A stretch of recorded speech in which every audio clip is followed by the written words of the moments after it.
नमस्कार सर. नमस्कार. आपलं जे बालपण आहे किंवा आपला शिक्षण प्रवास याबद्दल प्रेक्षकांना थोडक्यात सांगाल का? सहसा आपण पाहतो युवक लोक राजकारणामध्ये उतरत नाहीत आणि ते उतरले तरी त्यांना तसं यश मिळत नाही. तर तुम्हाला ही कशी प्रेरणा मिळाली की राजकारणात उतरून आपण काहीतरी केलं पाहिजे? अल्पावधीतच तुम्हाला दिग्रजचं उपनगराध्यक्षपद मिळालं, हा अनुभव कसा होता? तुम्हाला काय वाटलं? नमस्कार, मी ॲडव्होकेट विवेक बनगिनवार, सहसचिव आर्यवैश्य समाज दिग्रज. दिग्रज येथे दिनांक 25 व 26 ऑक्टोबर रोजी आर्यवैश्य समाजाने भव्य उपवर उपवधू परिचय मेळावा आयोजित केला आहे. हा परिचय मेळावा आर्यवैश्य समाजाचे अध्यक्ष सचिन बनगिनवार यांच्या नेतृत्वात आयोजित करण्यात येत आहे.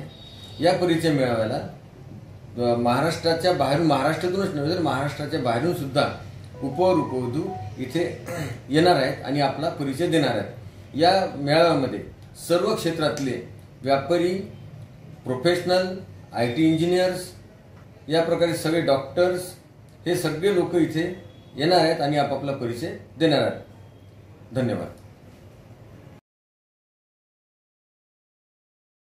नमस्कार दिग्रजकर मंडळी, मी अति तिंगळे आपलं सर्वांचंच माझ्या बोल मनातलं या पॉडकास्ट यूट्यूब चॅनलमध्ये सहर्ष स्वागत करतो. इंग्रजीमध्ये एक म्हण आहे, success is a product of thinking process. म्हणजेच आपल्या विचार करण्याच्या पद्धतीवर आपलं यश निर्भर आहे. असाच एक अगदी सकारात्मक विचार घेऊन दिग्रजच्या राजकारणात प्रवेश करणारा एक तरुण, ज्यानं अल्पावधीतच दिग्रजकरांवर एक वेगळी ओळख, एक वेगळी छाप सोडली, ज्याचं नाव आहे श्री अजिंक्य गणेशराव म्हात्रे. तेच आपल्या आज या स्टुडिओमध्ये आलेले आहे, त्यामुळे त्यांचं आपण स्वागत करूया. नमस्कार सर. नमस्कार. आपलं जे बालपण आहे किंवा आपला शिक्षण प्रवास याबद्दल प्रेक्षकांना थोडक्यात सांगाल का? ठीक आहे. माझं जसं बालपण जे आहे इंटरेस्टिंग आहे, कारण मी माझं बालपण जे आहे म्हणजे माझं प्रायमरी एज्युकेशन हे मॉनिटर क्लब म्हणजे Anjanabai Jadhav English medium school, जे गावातली पहिली इंग्लिश मिडियम स्कूल आहे, त्यामधून केलं. आणि तिथे असताना माझे सर्व टीचर, स्टाफ आणि माझे मित्र, त्यानंतर ज्युनियर सिनियरही बघत असणार की मी त्यावेळी म्हणजे एकदम स्टुडियस गाय होतो. असा म्हणजे अभ्यासामध्ये हुशार होतो, परंतु त्यासोबतच धिंगाणे करण्यातही माझा कोणी हात पकडत नव्हता. आणि त्यामुळे लहानपणी शिक्षक लोकांचा आणि जे काही माझे पॅरेंट्स वगैरे यांचा बेदम मी मार खाल्लेला आहे. आणि त्यामुळे तिथे येऊन या ठिकाणी आज व्यवस्थित मी बसून आहे, नाही तर मी कुठल्या वेगळ्या क्षेत्रात गेलो असतो. सहसा आपण पाहतो युवक लोक राजकारणामध्ये उतरत नाहीत आणि ते उतरले तरी त्यांना तसं यश मिळत नाही. तर तुम्हाला ही कशी प्रेरणा मिळाली की राजकारणात उतरून आपण काहीतरी केलं पाहिजे? ॲक्च्युली काय आहे, आता माझा जो शिक्षण प्रवास आहे, मी जसं मॉनिटर क्लबमध्ये माझं 8वीपर्यंतचं शिक्षण घेतल्यानंतर मी दिनबाईमध्ये गेलो. दिनबाई शिक्षण संस्था आपली, तिथे मी 12वीपर्यंत शिक्षण घेतलं. आणि ते करत असताना कुठेतरी लहानपणापासूनच माझ्या घराला एक राजकीय वारसा लाभलेला आहे. म्हणजे माझे आजोबा स्वर्गीय लक्ष्मणराव उकंडजी म्हात्रे यांचं राजकारणात नाव होतं आणि या गावातही सुद्धा त्यांनी बरीच, त्यांचं म्हणजे संपूर्ण आयुष्यच म्हणा या दिग्रजकरांच्या सेवेसाठी झटलं होतं. आणि कुठेतरी एक विद्रोही नेतृत्व त्यांच्या याच्यात होतं, अंगीकरण, कारण ते फॉरवर्ड ब्लॉकचे होते, जामवंतराव धोटे. त्याच्यानंतर मग जशी शिवसेना आमच्याकडे दिग्रजमध्ये प्रथम याच्यात जसं छत्रपती संघटनेने आणली, त्यावेळेस आजोबांचंही पाठबळ खूप मोठं होतं की या संघटनेत आणण्यासाठी. आणि कुठेतरी फॉरवर्ड ब्लॉक हे काँग्रेसमध्ये विलीन झालं होतं, त्यामुळं आम्हाला इकडे जावं लागलं आजोबांना. तर कुठेतरी विद्रोही एक विचार आणि नेहमी सत्तेच्या विरोधातच राहिलेले आहे, ते विरोधी पक्षातच त्यांनी त्यांचं संपूर्ण आयुष्य घातलं. त्यामुळे संघर्षाचा जे वारसा आहे ते मला तिथून लाभला, माझ्या DNA थ्रू. आणि कुठेतरी असं वाटलं की आपल्यालाही या राजकारणात काहीतरी अचानकपणे खेचून आणत आहे. तर म्हणलं शिक्षण तर घ्यायचं आहे, शिक्षण तर पूर्ण करायचंच आहे, परंतु सोबत हे जे अंदर एक म्हणतं ना आवाज येते की नाही तू याच्यासाठी बनलेला आहे, खरंच बस तुझं बाकी नाही आहे, तू 9 to 5 साठी नाही आहे तू बनलेला, तुला रोज नवीन काहीतरी पाहिजे जीवनात. आणि मला जर रोज सारखाच दिवस रोज वाटेल ना तर मी बोर होऊन जाईल त्याला. मी फिल्मी माणूस आहोत आणि त्यामुळे कसं आहे मला रोज काहीतरी चेंजेस पाहिजे. त्यामुळे मी म्हटलं की हे एक अशी फील्ड आहे की याच्यात रोज सारखं नाही आहे. आज कुठे जावं लागेल, उद्या दवाखाना, कोणाचा ऍक्सिडेंट, कुठं सापच निघाला, कुठं काय झालं, रोज माझ्या लाईफमध्ये ट्विस्ट येतात आणि ते मला आवडतात. दॅट्स वाय मी ते निवडलं. आणि माझं 10वीचं 12वीचं जसं शिक्षण झालं त्यानंतर माझ्या घरी म्हणजे माझे वडील जे आहे कृषीभूषण, उद्यान पंडित आणि कृषी रत्न प्लस 70 पुरस्कार जे आहे मोठमोठे यांनी ते भूषवलेले आहे कृषी क्षेत्राबाबत. वराडी आवळा आपण नाव ऐकलं असेल. तर त्यांची इच्छा होती की मी शेती क्षेत्रात यावं आणि माझं जे नाव आहे आज त्याच्यापेक्षा जास्त नाव यांनी शेतीत लौकिक करावं. तर त्या अनुषंगाने मी इंजिनिअरिंगमध्ये हे केलं आणि त्यामध्ये केमिकल टेक्नॉलॉजीमध्ये फूड प्रोसेसिंग, म्हणजे मला या आवळ्याच्या प्रोसेसिंग जे युनिट होतं आमच्या दिग्रसला तर याला अजून कसं काय हे करता येईल. वडिलांची इच्छा होती की त्यांनी तेच करावं, परंतु माझ्या मनात काहीतरी वेगळी खिचडी चालू होती. आणि माझ्या वडिलांकडूनच मी एक शिकलेलो आहे. आणि एक मूवी पण आला होता 3 इडियट्स.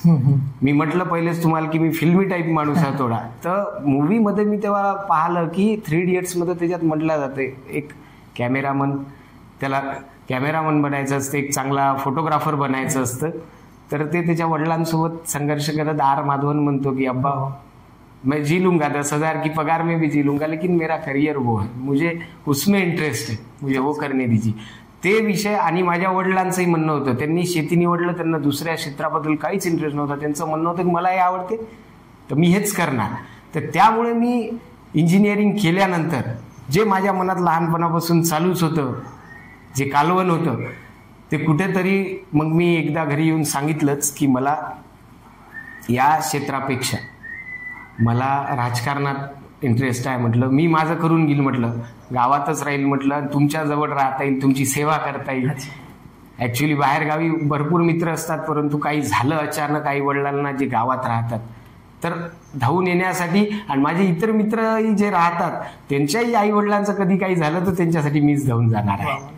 बिलकुल. आणि त्यामुळे मी मला गावात थांबायचं आहे. आणि अचानक मग तुम्ही एक राजकारणात प्रवेश केला तरुण वयामध्ये, आणि अल्पावधीतच तुम्हाला दिग्रसचं उपनगराध्यक्षपद मिळालं. हा अनुभव कसा होता, तुम्हाला काय वाटलं?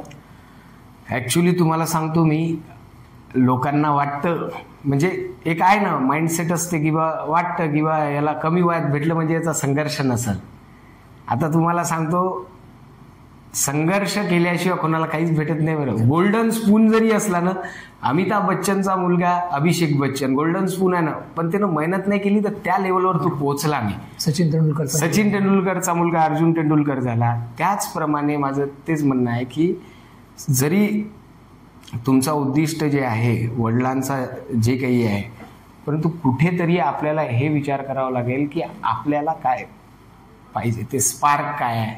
आणि त्या संघर्षात मग करताना माझं असं झालं की मधात युवा सेना शहर प्रमुख पद मी घेतलं. त्यानंतर गावात ओळख निर्माण करणं चालू केली. मी म्हटलं माझ्याकडे वेळ कमी आहे, ओळख निर्माण करून मी कसं काय या पदावर. आणि मला आठवते पहिला व्हिडिओ दिग्रसमध्ये युवकांना काढला होता ते तुम्ही होते. बस मी तेच त्या माध्यमातून लोकांना सांगितलं की मी काय करणार आहे, नगर परिषदेमध्ये मी काय करणार. अतिशय छोट्या वयामध्ये एक छोटासा युवक आपल्याला आव्हान करतो दिग्रसकरांना की मी काहीतरी करून दाखवणार आहे. त्यावेळेस एक लोकांना खूप मोठा एक नवीन काहीतरी वाटलं की युवक येत आहे राजकारणामध्ये, आणि लोकांनी अक्षरशः तुम्हाला डोक्यावर घेतलं. मला आठवते तो प्रसंग. बिलकुल. त्यावेळी तेच मी म्हटलं तुम्हाला की मी फिल्मी असल्यामुळेच ते व्हिडिओची कल्पना माझ्यात आली. आणि तेव्हा युट्यूब वगैरे नवीन नवीन एकदम जोरात धरत होतं. आणि त्याच वेळी मी ते पकडला आहे की मनात काय असू शकते लोकांच्या, तसाच व्हिडिओ बनवला की युवकही या राजकारणात येऊन चांगलं एक काम करू शकते. तर त्या अनुषंगाने तो व्हिडिओ इतका छान बनला, त्याला रिस्पॉन्स चांगला भेटला आणि लोकांनी मनात बसवलं ते व्हिडिओ पण आणि मला पण, आणि त्या उपनगराध्यक्ष पदाच्या खुर्चीवर विराजमान केलं. त्याच्यानंतर विविध तुम्ही आंदोलने केले, गुन्हे दाखल केले तुमच्यावर, आणि विरोधकांचा दबाव सुद्धा होता. असं करत असताना तुम्हाला कधी भीती वाटली नाही का की काय होईल बाबा, माझे आई वडील आहे आणि मी जेलमध्ये जाईल का, माझ्यावर आता गुन्हा दाखल झाल्यानंतर माझ्यासोबत काय होईल, या संदर्भामध्ये तुम्हाला कधी भीती वाटली नाही का? त्यासाठी मी माझ्या मित्र परिवाराला, माझ्या स्वतःच्या परिवाराला श्रेय देतो. कारण माझी एक जॉईंट फॅमिली आहे. आजही आमच्या घरात एकाकडे व्यवहार राहतो. म्हणजे माझे लहाने काका आहे श्री नारायण लक्ष्मणराव म्हात्रे, त्यांच्याकडे आमचा व्यवहार फक्त चालतो. आणि बाकीचे घरचे आम्ही आमच्या फील्डमध्ये आहे. माझ्या घरच्यांनी एकच सांगितलं, आता म्हणे तुझा लहाना भाऊ जे झाला म्हणे डॉक्टर अभिराज म्हात्रे, त्यांनी त्याचं हॉस्पिटल टाकलं, तो लोकांची सेवा करताय, जे काही आहे चांगलं नाव करतोय. आणि धनंजय दादा आहे मोठा, तो त्याच्या पद्धतीने शिक्षक आहे, ते त्याचं काम करतोय, तो त्याच्या जागी सेट आहे. आणि लहाना भाऊ आहे BAMS साठी त्यांनी हे घेतलेलं आहे, चिरंजीव प्रसन्न, तुमचा स्टुडंट आहे. तर त्या अनुषंगानं मला घरच्यांनी एकच केलेलं आहे की तुला इंटरेस्ट आहे राजकारणात, तर मग राजकारण करत असेल तर राजकारणच कर. नाही तर हेही करतो तेही करतो, धड हेही नाही धड तेही नाही. तर म्हणे, आणि माझाही स्वभाव तसा आहे, मी एक पकडलं तर मी एक लई आहे माणूस आहे, मला तेच पाहिजे. मग तर म्हणून कुठेतरी राजकारण हे आम्ही सिलेक्ट केलं. आणि मला घरच्यांना दत्तक देऊन दिलं दिग्रसकरांसाठी की हे तुमचाच ठेवा. मी म्हणजे रात्री 1:30 आणि 2 वाजता कधी, म्हणजे आता लग्न झालं तर कमी झाला टाईम, आता 12च्या आत घरात यावं लागते मला, परंतु सकाळी थोडं लेट पण उठत असतो. राज ठाकरेचा फॉलोअर आहे. कारण रात्रीचे जे इमर्जन्सी कामं असतात, आता बाकी दिवसा उठून सकाळी उठून काम करायला तर बाकीचे नगरसेवक मंडळी आहेच, परंतु रात्री जी इमर्जन्सी असते, रात्रीच्या वेळेस कामं कोणते येते मला, मी सर्पमित्र असल्यामुळे साप पकडण्याचे, त्याच्यानंतर कोणाचा ऍक्सिडेंट झाला ते, कोणाला ब्लड लागलं ते, किंवा कोणाचा अंत्यविधी झाला, यासाठी आम्ही रात्री 3-4 वाजेपर्यंत माझा मोबाईल तुम्ही ट्राय करा, मी पहिल्या रिंगमध्ये कॉल उचलतो. वाव, छान छान. तर आता आपल्याला माहिती आहे की भ्रष्टाचार ही समाजाला लागलेली कीड आहे. आणि खऱ्या अर्थानं भ्रष्टाचार म्हटलं की राजकारण्यांना कुठेतरी एक असा बट्टा लागलेला आहे किंवा राजकारणीच भ्रष्टाचार करतात असं जनमानसामध्ये एक लोकांची एक धारणा बनलेली आहे. तर तुम्ही या संदर्भामध्ये काय म्हणाल की कसं असलं पाहिजे किंवा भ्रष्टाचार न करण्यासाठी कोणतं तत्व तुम्ही अवलंबलं पाहिजे किंवा राजकारण्यांनी अवलंबलं पाहिजे असं तुम्हाला वाटतं? बघा, मी म्हटलं होतं की संघर्ष केलाय मी, तर संघर्ष असा झाला की फॅमिलीसोबत थोडंसं मधात हे झालं की मी इंजिनिअरिंग आल्यानंतर त्यांनी मला म्हटलं की आता तू जॉब वगैरेचं कसं, की तू राजकारणात काय होणार आहे. मी म्हटलं नाही, मला राजकारणात उतरायचं. अरे बाबा म्हणे, आजकालचं राजकारण हे थोडं गढूळ झालेलं आहे आणि इथं म्हणे पैशावाल्याचं सगळं चालते म्हणे, आणि पैसा खासाठी लोक राहते म्हणे इथं म्हणे, जास्तीत जास्त म्हणजे 90% पकडून घ्या, कारण मी अनुभव घेतला 5 वर्षाचा. तर तू या क्षेत्रासाठी बनलेला नाही बाबा म्हणे, तू मुकाट्यानं नोकरी कर म्हणे तुझी म्हणे, काय तर इथं काही येऊ नको. मी म्हटलं दुरून पाहून जज केल्यापेक्षा, किंवा नाही असं ते खराब क्षेत्र आहे, तिथं वाघ आहेत, नाही भूत आहे जसं आपण म्हणतो, किंवा वाघ आहे तिकडे जाऊ नका, वाघ आहे भूत आहे, तर तसा नाही. मला, मी डेअरिंगबाज माणूस आहे, मला ऍडव्हेंचर आवडते. तर मी म्हटलं नाही, मी बघेल काय आहे ते क्षेत्र, तर मला ट्राय करायचं. आणि योगायोगाने चान्स भेटला. त्याच्यानंतर मी अंदरच्या सिस्टीममध्ये जेव्हा अभ्यास करणं सुरू केलं, कारण मी नवीन न्यूकमर होतो, मला अनुभव नव्हता. बरोबर.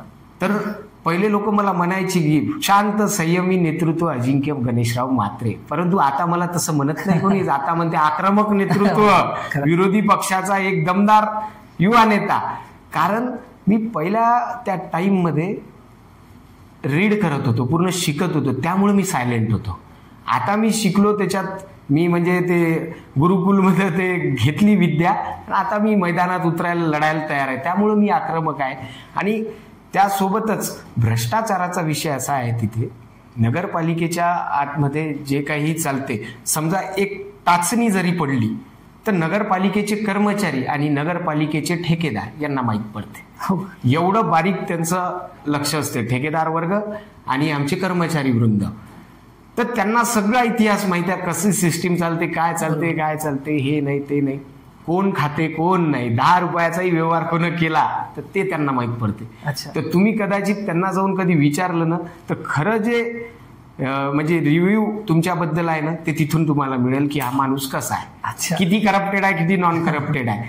आणि हे इमेज मी सांगतो तुम्हाला, जे नॉन करप्ट माणसं आहे ना, त्यांच्याबद्दल कर्मचारी असो किंवा हे ठेकेदार बंधू असो आमचे, हे तोंडावर फक्त म्हणाल ठीक आहे भाऊ, अच्छे हो तुम, ये तुम्हारा क्या बात है, तुम्हारा बहुत बढ़िया काम है, पाठीमागे नाव कधी घेणार नाही, पाठीमागे राहील उलटच, अरे कुछ काम का नाही ये नाही. परंतु तिथेही पाठीमागे जर चांगलं नाव निघत असेल तर मी म्हणाल हेच माई पावती आहे खरंच. आणि दॅट्स वाय करप्शन पासून दूर राहण्याचा माझा म्हणजे सगळ्यांनाच तेच म्हणणं आहे की मला करप्शन मुक्त नगरपालिका करून दाखवायची. क्या बात आहे, क्या बात. नक्कीच. आपण माहिती आहे की कोरोना या वैश्विक महामारीमध्ये अनेक लोकांनी आपला जीव गमावला. त्याच्यामध्ये काही असे जे कोरोना योद्धा होते त्याच्यामध्ये तुमचं नाव येते की तुम्ही स्वतः औषधी दिली, लोकांना किराणा दिला, गरिबांना पीपीटी किट जी असते ती दिली आणि सोबत अंत्यविधीचा सुद्धा खर्च तुम्ही केला आणि स्वतः तुम्ही त्या ठिकाणी गेलात. तर हा सगळा अनुभव खर्चानं तुम्ही सगळं केलं, हे कसं काय, ही भावना कशी निर्माण झाली तुमच्या? त्यामध्ये कसं आहे, मी परत म्हणजे माझ्या पूर्वजांना वापस मी याच्यासाठी आणतोय यामध्ये, कारण खरंच त्यांचा माझ्यावर तो प्रभाव आहे आणि त्याच्यामुळं माझ्यात हे जे मदत करण्याची, लोकांवर दया करण्याची, एखादा दीनदलित असेल त्याच्यावर जीव लावण्याची हे जे किमया दिली ना, ते मला माझ्या याच लक्ष्मणराव म्हात्रे असो, स्वर्गीय शेखरण्णा म्हात्रे असो, माझे काका, त्यांच्यामुळे मिळालेली आहे. आणि मी म्हटलं की गाव संकटात आहे आणि घरच्यांनी मला एकच सांगितलेलं आहे, त्यांनी मला फ्री सोडलेलं आहे, फ्री हँड, की तू या गावासाठी दत्तक गेला, तू आमचा नाही त्यांचा. आणि टॉन्टी मारतात मला खूप वेळा, दादा त्यांचेच कामं कर, आमचा कुठं घरचा, म्हणजे माझ्याच्यानं घरचे कामं थोडे कमी केल्या जातात. म्हणजे माझा मित्र होता केतन रत्नपारकी, माझे मोठे वडील बंडू अण्णा म्हात्रे, त्याला काम सांगायचे पण मला नव्हते सांगायचे. माहित आहे हे म्हणजे आपले करत नाही, लोकांचे सगळं कामं करायला. तर त्यावेळी कुठेतरी मी त्यांचं ऐकलं आणि विचार केला की आज दिग्रस संकटात आहे, कोविड सारखी महामारी आलेली आहे आणि यामध्ये चांगले घरात बसलेले आहे, म्हणजे परवानगी नव्हतीच आणि ऍक्च्युली घाबरतही होते. वातावरण म्हणजे सख्खे नातेवाईकही एकमेकाला घेत नव्हते. तर म्हटलं अशा वेळी आमचे जे काही पूर्वज आहे यांचं आठवलं की दिग्रससाठी तू दत्तक आहे तर चाल भिड. तर मी म्हटलं आता भिडायचं आहे तर मी पहिलेच म्हटलं की मी ऍडव्हेंचरस आहे, मरणा बिरणाला तर घाबरत नाही, कारण जळतील जे सिलेंडर आहे, घरात आग लागलेली आहे, केतन रत्नपारखी मी जळते सिलेंडर उचलून आणलेले आहे लोकांच्या घरात, म्हणजे ते केव्हा स्फोट होईल, केव्हा आपला जीव जाईल. आणि सर्पमित्राचं तर तुम्हाला माहितच आहे. तर त्यामुळं जीव पणाला लावून द्यायचा, बस अशी सेवा करायची. म्हणजे दिग्रसकर ही म्हटले पाहिजे की वा क्या काम किया, बस हेच पावती कमवायची, म्हणून मी ते काम केलं. नक्की. आणि विशेष म्हणजे या सर्व तुमच्या राजकारणाच्या प्रवासामध्ये तुमच्या मित्रमंडळींना खूप तुम्ही मुलाची साथ तुम्हाला मिळाली, साथ त्यांना आणि तुम्ही सुद्धा दिलेली आहे. आणि विशेष म्हणजे स्वर्गीय केतन रत्नपारखी यांची आणि तुमची जोडी अतिशय जवळची होती. आणि तुमचं काय मत आहे, मित्र म्हणजे कसा असला पाहिजे? आता मी या इंटरव्ह्यू पॉडकास्टसाठी आपला बराच उशीर झाला, पण मी या पॉडकास्टसाठी तयार याच्यासाठी नव्हतो की मला याच प्रश्नाची भीती होती. कारण आताच दिवंगत झाले माझे मित्र, जवळपास 6 महिने झाले असेल, स्वर्गीय केतन हेमंत रत्नपारखी. आणि त्या व्यक्तीबद्दल बोलायचं झालं तर राजकीय प्रवास जे माझा सुरू झाला, ते राजकीय प्रवास केतन रत्नपारखीसोबत सुरू झाला. आम्ही जेवढी काही कामं केली, आंदोलनं केली, दिग्रसची अशी कुठली गल्ली नसेल सर की जिथं आमचे काही किस्से झालेले नसेल किंवा काही इन्सिडेंट घडला नसेल. मी ज्या गल्लीत ज्या रस्त्यात जातो ना, मला त्याच्यासोबतचा तो क्षण आठवतो, तो मला तिथे दिसतो. आणि आता पुढे इलेक्शन्स आहेत आणि त्यामध्ये जे असते माणसाचं काम करण्याची जे स्पार्क होता ना मागच्या वर्षी माझ्यात, की निवडणूक आली की असा पेटून उठल किंवा बाकीचे सगळे गारत, तसा माझा वेग असतो, कारण नावात जिंके आहे. तर कुठेतरी मन नाही लागत आहे असं काम करण्यात, किंवा लढू हे निवडणूक. लढलो तर त्या केतन सोबत, ते केतनच नसणार सोबत, कारण हसी मजाक हे ते कामं करताना एवढ्या आठवणी होत्या त्याच्यासोबत की मन भारी होऊन जातं. आणि मला इंटरेस्ट एकदमच गेल्यासारखा. तरी मी म्हणत आहे की म्हणजे राजकारणातूनही मला असं जास्त असा मुळीच हे नाही राहिला, परंतु मी म्हटलं मी जेव्हा वरती जाईल त्यावेळेस केतन मला सोडणार नाही, की मी तर चालला गेलो पण तुझं जे काम होतं, जे आपण मिळून केलं ते अधुरं सोडून आला, माझ्याही वाटण्याचं काम तुला करायचं आहे. तर कुठेतरी त्या उद्दिष्टानं मी आज या क्षेत्रात अजूनही ठाम मांडून आहे. नक्कीच. मित्र म्हटल्यानंतर खरंच एक घट्ट मैत्री तुमची होती आणि विशेष करून तो तुमचा ऐकायचा. मला असं प्रेक्षकांना सांगावं असं वाटतं की मला एक चांगला मित्र मिळावा यासाठी मग मी काय केलं पाहिजे, तर मी पण एक चांगला मित्र बनलो पाहिजे प्रथम. दुसरी गोष्ट, तो श्रीमंत असो, गरीब असो, माझा जवळचा मित्र असो, याहीपेक्षा मला असं वाटतं की तो माझा ऐकतो म्हणून तो माझा जवळचा मित्र. आणि तुम्ही ऑब्झर्वेशन करा की आपला कोणी ऐकतो ना तोच आपला खरा मित्र असतो. आपल्याला त्याच्या संदर्भामध्येच आपल्याला एक वेगळी ओढ निर्माण असतो, कारण तो आपला ऐकतो. तर मला असं वाटतं जो कोणी आपला चांगला ऐकतो ना तोच आपला खरा मित्र असतो. त्यानंतर एक सर्पमित्र म्हणून सुद्धा तुम्ही आहे, तर त्या संदर्भातला कसा अनुभव आहे तुम्हाला? 400 पेक्षा अधिक तुम्ही सर्पांना जीवदान दिलं, तर त्या संदर्भातला अनुभव आणि काही एका वेगळा काही असा एक प्रसंग तुम्हाला सांगता येईल का त्या संदर्भामध्ये? आहे, प्रसंग आहेच. आत्ताच आपण स्वर्गीय केतन हेमंत रत्नपारखीबद्दल बोललो. तोही माझ्यासोबत जे सर्पमित्राची ट्रेनिंग जे आहे ते ट्रेनिंग वगैरे नव्हती आम्हाला ऍक्च्युली, म्हणजे आम्ही डेअरिंग एवढंच, पण अभ्यास करून डेअरिंग. कारण आपल्याला एवढं माहित आहे की सापाजवळ हातपाय नाही आहे, त्याच्याजवळ तोंड आहे फक्त. त्याची जेवढी ताकद आहे ते त्याच्या तोंडात आहे, फक्त आपण त्याच्यापेक्षा क्विक बनून ते पकडला, त्याचं तोंडच दाबलं तर बाकी तर ते काही करू शकत नाही. तर कुठेतरी अभ्यास करून ती हे कोणत्या जातीचं आहे, म्हणजे याचं म्हणजे जहरीला आहे, विषारी आहे का बिनविषारी आहे, हे जर बघायचं ते अभ्यास करावा लागला. मग ते अभ्यास केला, त्यानंतर याच्यात हात टाकला. आणि त्यामध्ये असा एक इन्सिडेंट घडला की केतन रत्नपारखी माझ्यासोबत आजही आठवते मला. घंटी बाबा आपलं जे परिसर आहे, घंटी बाबा परिसरमध्ये आपले भरारे काका, त्यानंतर मनोज राठोडे, यानंतर काशीकर कंपनी, त्यांचे घर आहेत. तर तिथे साप नाग निघाला मोठा, ते पण अशा ठिकाणी, ते नदीकाठचा भाग आहे आणि घर सर्वसाधारण होतं, त्यामुळे पसारा वगैरे असायचा. आणि तिथे एक पलंग होता, त्या पलंगाच्या खाली वर छोटीशी बेबी, लहान मुलगी. अच्छा. घरचे पण हिंमत नव्हते करत, कारण खाली साप. आता कसं करायचं, त्या लहान लेकराला आम्ही उचललं आणि बस सापाच्या मागं मग लागलो याला पकडायचं. कसा तरी क्रिटिकली आम्ही ते साप दाबून हे ते करून काडीने दाबून मी हातात पकडला, काढला बाहेर. आणि मेन काय असते, पकडणं साप महत्वाचं नाही आहे, जेव्हा आपण त्या बादलीत भरणीत टाकतो त्यावेळी जो फ्रॅक्शन ऑफ सेकंडचा मोमेंट असते ना, तो साप अंदर फेकणं आणि लावणं, तर त्या मोमेंटमध्ये जर गडबड झाली ते सर्वात कठीण काम आहे. तर तसंच झालं. आमचे मित्र केतन रत्नपारखी ते घाबरले होते, एवढा मोठा नाग, त्याच्यावर ते मुलीचा आपण बुवा असं असं केलं ते. तर त्यामध्ये आम्ही ते साप टाकता टाकता गोंधळात ते बॉटल पडली, साप आला बाहेर. अरे बापरे बाप, ते वेटाळ पळून गेला ना आमच्या सकट. कारण तो इतका चिडलेला होता साप की तो फण्यास मारत होता. मग तरी मी म्हटलं नाही, अब इज्जत का सवाल आहे, आपण पकडणे आहे हो, आपण भागरे नाही. चल बोला केतन. गेलो, दोघांनी हिमतीने डबल पकडला आणि टाकला, साप बंद केला. पण त्या गडबडीत कुठेतरी त्या सापाचा जो दात आहे तो मला लागला. अच्छा. आणि हे बघितला केतनने, कारण अशी इथे याच ठिकाणी अशी रेष मोठी आणि लाल कलर तर नव्हताच तसं. मी म्हटलं अरे हो साला, हे कसं काय आलं? तर तो माझ्यापेक्षा जास्त टेन्शन मध्ये, कारण ते म्हणे माझ्या गडबडीमुळे झालं ते. तर मी म्हटलं काही नाही होत. मग डॉक्टर अस्वार साहेबाकडे आम्ही गेलो. अस्वार साहेबाला रात्री उठवलं, ते रात्री 12:30-1 वाजताचीच घटना होती, तेव्हाच निघाला होता तो साप. तर डॉक्टर साहेब म्हणे हे जे जखम झालेली आहे म्हणे ते स्किनच्या आतमध्ये नाही गेली म्हणे, वरच्या वर बोखरल्यासारखं झालं म्हणे, म्हणजे ते दात किंवा काही लागलं असेल म्हणे, त्याची स्किन असते सापाची, ते लागलं त्यामुळे तसं झालं म्हणे. तर काही काळजी करू नका म्हणे, जा म्हणे तुम्ही घरी, आम्ही रिलॅक्स झालो. अशी म्हणजे मृत्यूशी झुंजच आहे ना सर एक प्रकारची. आणि त्याच्यानंतर आणखीन एक मृत्यूशी झुंज म्हणजे 2 तुम्ही आमरण उपोषण केले, तो अनुभव कसा होता?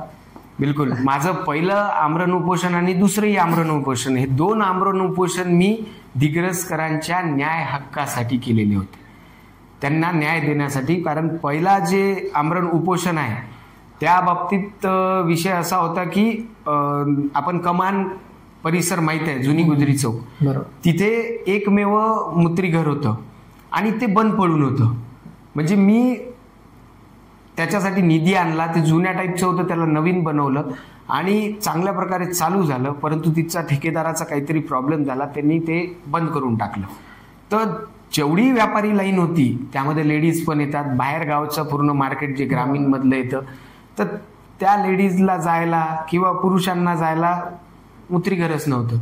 आणि मी वारंवार विनंती केली नगरपालिकेला उपाध्यक्ष असताना किंवा सीओ साहेबांना, अध्यक्षांना की ते खोलून द्या, परंतु ते त्याच्या विरोधात होते, ते उघडायची नाही म्हणून. तर मग माझ्याकडे काय पर्याय असणार, मी उपोषणाला बसलो आणि उपोषणाच्या 4-5व्या दिवशी मला इतका रिस्पॉन्स भेटला, योगायोगानं मी उपोषण करतो मला रिस्पॉन्स चांगला भेटते. अण्णा हजारे सारखं काही तर ते रिस्पॉन्स चांगला भेटला पूर्ण गावकऱ्याकडून. तर मग तो प्रश्न माझा सॉल्व्ह झाला. परंतु आजही आता वेळ अशी आलेली आहे की त्या मूत्रीघराची अवस्था एकदम बेकार आहे. आणि मला ते आता नगरपालिकेत विरोधी पक्षात आता आहे मी, परंतु सत्तेच्याही बाहेर आहे किंवा पदाच्याही बाहेर आहे मी. तर सध्या मला त्याच्यात काही करता नाही येत आहे, निधी नाही आणता येत आहे. तर मला ते परत एकदा सुरळीत चालू करायचं आहे विदाऊट उपोषण करता. आणि दुसरं उपोषण जे माझं होतं, दुसरं उपोषण तर खूप रोमांचक होतं की त्यामध्ये मडावी मॅडम आल्या होत्या आमच्या, आणि डॅशिंग सीओ म्हणून ते फेमस आहे सगळ्या संपूर्ण महाराष्ट्रामध्ये. आणि मलाही त्यांचं काम आवडायचं. परंतु कुठं एक त्यांचा जे मुद्दा होता ते मला खटकला की त्यांनी जे टॅक्स वाढीचा विषय आहे, ते चक्रवाढी टॅक्स वगैरे लावला होता. तर त्यामध्ये मग जे 10,000 यायचे तिथं कुठे 40,000, कुठे 80,000, कुठे 1,00,000च्या वर, म्हणजे चक्रवाढी. बरोबर. तर त्यामुळे जनता पूर्ण परेशान झालेली होती की अरे बापरे हे कसं काय काय. तर मग त्या विरुद्ध मग मी एक लढा उभारण्याचं ठरवलं. मग माझ्यासोबत भरपूर लोक होते त्यामध्ये. केतन रत्नपारखी पण होते, भारत पाटील पण होते आमचे उपोषणाला बसले होते, मनोज राठोड उपोषणाला बसले होते, पूनम पाटील होते, मकसूद सर सारखे लोक होते. असे बरेच जण आमच्यासोबत उपोषणाला बसले. आणि इतका मोठा मोर्चा निघाला दिग्रस बंदसाठी. आणि दिग्रस बंदला इतका जबरदस्त की लोक म्हणत होते की हे कोविड आहे, कोविड सारखं बंद पडलं म्हणे. म्हणजे इतके, म्हणजे लोक एवढं कुठून देणार आहे, एवढं व्याजन येते. आणि आज ते सत्य माझं ते हे झालं की हे चुकीचं होतं. कारण आता नवीन पंत साहेब आलेले आहे सीओ, तर त्यांनी सांगितलं की ते मी तुम्हाला जे पूर्वरत होतं तसंच टॅक्सचं करून देतो, फक्त येऊ द्या, बॉडी वगैरे सगळं होऊ द्या, तरी मी माझ्या परीने चालू करून देईल म्हणे. तर कुठंतरी हे दुसरंही आमरण उपोषण जनतेच्या न्याय हक्कासाठी होतं. आणि मागे सांगितल्याप्रमाणेच की मला सोडलेलं आहे दिग्रससाठी, त्यामुळे जनतेसाठी दिग्रसकरांसाठी जीव पण बेहत्तर. आता तुम्ही एक राजकीय क्षेत्रामध्ये काम करता, राजकारणी आहात, तुमचे काही राजकीय स्वप्न आहे का? आणि आधी ते राजकीय स्वप्न पूर्ण करण्यासाठी तुम्ही भविष्यामध्ये काही तुमचा बदल होऊ शकते का? म्हणजेच स्पष्ट बोलायचं झालं तर काही पक्ष बदल होऊ शकते का जनतेसाठी स्पेशली? बिलकुल. आता राजकारणात माझा एक ड्रॉबॅक आहे. राजकारणात ड्रॉबॅक हे असते की माणसाने भावनिक होणे. आणि जो भावनिक होतो तो चुका करून टाकतो मग राजकारणात. राजकारणात भावनिकतेला कुठंच किंमत नाही, वाव नाही. कारण त्याच अनुषंगाने माझं काय झालं की पुढचं जे स्वप्न वगैरे आहे आणि पक्ष बदलीचं जे तुम्ही म्हटलं, मला पक्षाची सेवा करायची. मला माहित आहे इथून बसून करणं काय, मुंबईत जाऊन बसून करणं काय, मंत्रालयात जाऊन बसून करणं काय. इथून मी करतोय आणि माझ्या मनाला समाधान आहे, मी एवढं करतोय, पक्षासाठी करतोय. आणि इमोशनल असल्यामुळे उद्धव साहेब ठाकरे सोबत जे काही झालं, जे काही होतं ते आता सगळ्यांचे काही त्याच्यात प्लस मत आहे, कोणाची निगेटिव्ह मत आहे, काय जे काही आहे. परंतु मला मनातून ते वाटलं की नाही, ठाकरे ठाकरे आहे आणि तिसरी पिढी आमची ठाकरे सोबतच आहे. आणि चालत्या गाडीतून खाली उतरलो मी भावनिकतेच्या याच्यात. आणि मला त्याचा अजूनही पछतावा नाहीये. मी सत्तेच्या बाहेर आहे तसलं तरी, इव्हन मी तुम्हाला सांगतो की सत्तेच्या बाहेर राहून विरोधी पक्षात बसूनच काम करायला जास्त मजा येते. ते आक्रमकता तुमच्यातली तेव्हाच जागृत होते. आणि सत्तेत असलं तर तुम्हाला डिफेन्सिव्ह खेळावं लागतं, तुम्हाला आक्रमक नाही खेळता येत. करेक्ट आहे. That's why. आणि मला असं वाटतं की राजकारणात येण्यासाठी जे तरुण पिढी असेल, ज्या राजकारणात येण्याची त्यांची इच्छा आहे, त्यांच्यासाठी तुम्ही काय संदेश द्या? हा खूप महत्वाचा प्रश्न आहे. कारण एक युवक म्हणून मीच युवकांना तो चांगल्या पद्धतीने समजावून सांगू शकतो. कारण जर माझ्यासारखा युवक येऊ शकतो, कारण माझ्या घरच्यांना सोडून दिलेला आहे किंवा तू दत्तक आहे. कारण आमची जॉईंट फॅमिली आहे, माझ्या घरात करणारे, माझ्या आई वडिलाला सांभाळणारे, बरोबर, माझ्या काका काकूंना, माझ्या मोठे बाबा सगळ्यांना सांभाळणारे काही सदस्य आहेत ऑलरेडी. परंतु युवकांनी बिलकुल राजकारणात यावं, परंतु त्याची भाकर आणि त्याचं जे काही इन्कमिंग वगैरे सगळं आउटसोर्स जे आहे, उदरनिर्वाहाचं जे काही साधन आहे ते कम्प्लीट असल्यावरच तरच म्हणत आहे मी तुम्हाला. नाही तर राजकारणात येऊ नका. युवकांना माझी विनंती आहे, राजकारणात येऊ नका. कारण तुम्ही जर तुमच्या आईवडिलांच्या विश पूर्ण नाही करू शकत असाल, त्याच्यानंतर तुम्ही भाड्याच्या किंवा कुठल्याही घरात राहत असाल, संघर्ष करत असाल, पहिले तुम्हाला स्वतःचं घर बनवावं लागेल. तुमचं जे काही आहे, लग्न नसेल झालं तर लग्न करा, आई वडिलांचे स्वप्न पूर्ण करा आणि ती एक फॅमिली मॅन कसा जगतो ना, पहिले तसं व्हा आणि त्याच्यानंतरच राजकारणात उतरा. नाही कारण राजकारणात काही खरं नाही बरं. काही नाही, एक ते म्हणायसाठी आहे, एक पदा असते, मान राहतो, हे राहतो. परंतु युवकांना सांगतो, जोपर्यंत तुम्ही स्टेबल होत नाही आर्थिक दृष्ट्या, बाकी जे काही आहे तुमच्या मेंटल दृष्ट्या तुम्ही जोपर्यंत होत नाही की मी घरच्यांना सांभाळू शकतो, करेक्ट, त्याच्याशिवाय राजकारणात येऊ नका. काही पडलेलं नाही, मी सांगत आहे. मी आहे, पछतावत आहे, पण आता मला बॅक नाही यायचं आहे राजकारणात. That's it. अच्छा, तर बोल मनातलं एक रॅपिड फायर राऊंड, आपण एक राजकारणी असल्या कारणामुळे मी काही प्रश्न विचारणार आहे आणि त्याचे ऑप्शन देणार आहे. आपल्याला एक मनातलं तुम्हाला उत्तर सांगायचं आहे. बिलकुल. की आपल्या आयुष्यात जास्त महत्वाचं काय आहे, सत्ता, सेवा की स्वप्न? स्वप्नाच्या मार्फत सत्ता मिळवून लोकांची सेवा करणं. दॅट्स म्हणजे तिन्ही. ओके. राजकारणातील तुमचं शस्त्र काय आहे, प्रामाणिकपणा, जिद्द की जनसंघर्ष? जिद्दीने केलेला संपर्क आणि त्याचमुळे केलेली प्रामाणिकपणा, याच्यातही मी 3, 1 तीर 3 निशाणे. ओके. तर काय आहे, आपल्याला काय वाटते की पैशाची लालसा आपण टाळली पाहिजे, खोटं बोलणं आपण टाळलं पाहिजे की लोकांची फसवणूक आपण टाळली पाहिजे? बघा, पहिला ऑप्शन आहे पैशाची लालसा. पैशाचीच लालसा हे खोटं बोलायला लावते आणि पैशाचीच लालसा हे माणसाला फसवायला लावते. दॅट्स वाय पहिला ऑप्शन. अच्छा, त्याच्यानंतर प्रेरणास्थान म्हणून एक नेत्याचे नाव घ्यायचं झालं तर कोणाचे घ्या, उद्धव ठाकरे, देवेंद्र फडणवीस की एकनाथ शिंदे? तिघही आपापल्या ठिकाणी योग्य कार्य करते आहेत, आपापल्या पदावरती बसलेले आहे, विराजमान आहेत. परंतु माझं ज्या पक्षाशी मी जुळलेला तेच माझे उद्धव बाळासाहेब ठाकरे. असाच नेता मला पाहिजे, शांत, संयमी. कोविड काळामध्ये आपण बघितलंच की महाराष्ट्राला जरी त्यांना डिवचण्यात येते की ऑनलाईन मुख्यमंत्री होते, हे होते, ते होते, परंतु पंतप्रधान साहेबांनीच सांगितलं होतं की सर्वांनाच घरात राहायचं आहे, बाहेर कोणाला निघता येत नाही, ते घरातूनच चालवावं लागेल ना. तर त्यांनी ज्या पद्धतीने पूर्ण प्रशासनाला व्यवस्थित, म्हणजे त्यांच्यावर जास्त प्रेशर न देता त्यांनी कामही चांगल्याने केले. म्हणजे प्रेमानं जर सांगितलं तर कामही माणूस चांगला करतो.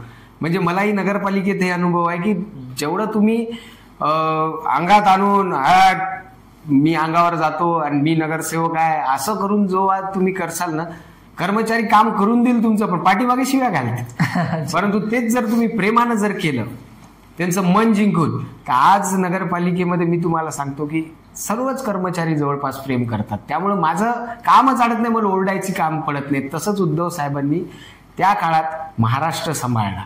कारण आपण बघतायत की युपीमध्ये, बिहारमध्ये लाशाच्या लाशा तरंगून चालल्या होत्या आणि त्यावेळेस आपला महाराष्ट्र सुरक्षित हातात होता. परंतु जे काही त्यांच्यासोबत झालं त्याच्यानंतर मला सहानुभूती त्यांच्याबद्दल निर्माण झाली. म्हणजे दोन्ही गोष्टी सांगायच्या मला. मी एक माझा राजकीय वारशाचंही सांगतो आहे की मी ठाकरेसोबत जोडलेलो, त्यानंतर एक भावनिक मुद्दा सांगायचा आहे आणि एक त्यांच्यातला नेतृत्वाचा जे गुण आहे, जे ज्यांनी महाराष्ट्राला कुटुंबासारखं सांभाळलं. आणि माझंही तेच म्हणणं आहे की दिग्रस माझं कुटुंब आहे, दिग्रस माझं घर आहे आणि मी याला घरासारखाच सांभाळणार. माझ्या घरातल्या कुठल्याही व्यक्तीला काही झालं तर मी धावून जाणार. म्हणजे नक्कीच तुम्ही म्हणजे उद्धव ठाकरे साहेबांशी तुम्ही एकनिष्ठ आहात. म्हणजे परंतु अशी परिस्थिती जर का आली तर काहीतरी दिग्रजचं राजकारण आहे, दिग्रजचा विकास आहे किंवा आपले राजकीय स्वप्न पूर्ण करायचं असेल तर तुम्ही पक्ष बदलू शकता का? बघा, दिग्रजचा सर्वांगीण विकासासाठी मी ज्याही पक्षात आहे तिथे राहून सुद्धा मला जे काही करवायचं आहे, म्हणजे समजा त्याच्या जागी माझ्या जागी संधी न येता दुसऱ्याला कोणाला संधी भेटत असेल आणि तो माझ्यापेक्षाही योग्य असेल तर मी त्यालाही संधी देईन. तू राग, माझा पाठिंबा भावतो यासाठी. गावात मी राजकारण आणणार नाही. खूप खूप छान. म्हणजे जर आता एक शेवटचा प्रश्न, जर अजिंक्य मात्र राजकारणी नसते तर आज कोणत्या क्षेत्रात असते? शेतकरी, समाजसुधारक की नोकरदार? बघा, मी पहिलेपासून सांगत आलो की फिल्मी.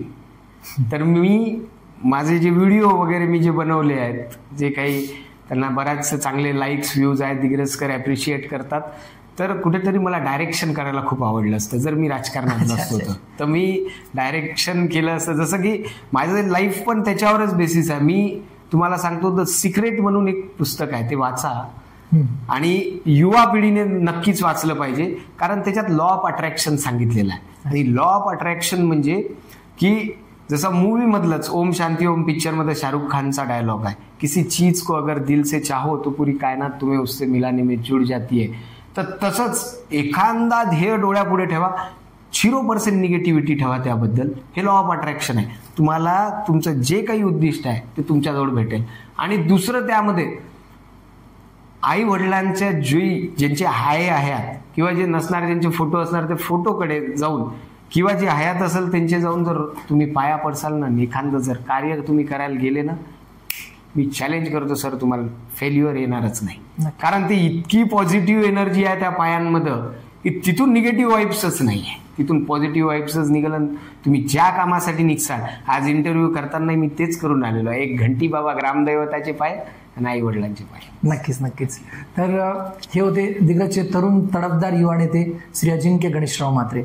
असेच या दिग्रजच्या निवडणुकीच्या रणधुमाळीमध्ये आपण असे एक व्यक्तिमत्व पाहू, राजकारणी पाहू. त्यामुळे सर्वांनी पाहत राहा बोल मनातलं. धन्यवाद.